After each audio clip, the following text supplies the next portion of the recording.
Neutralization is a fascinating chemical reaction where an acid reacts with a base to form salt and water. Hydrogen ions from the acid combine with hydroxide ions from the base, resulting in water and leaving behind salt ions.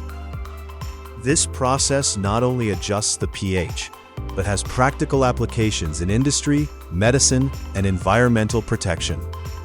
In industries, it helps in manufacturing products like fertilizers and soaps. In medicine, antacids relieve heartburn. Neutralization helps protect ecosystems by neutralizing acidic waste before disposal. A common laboratory technique, acid-base titration, uses this principle to determine the concentration of an unknown solution. By adding a titrant to an analyte, the equivalence point is reached, signaling the reaction's completion.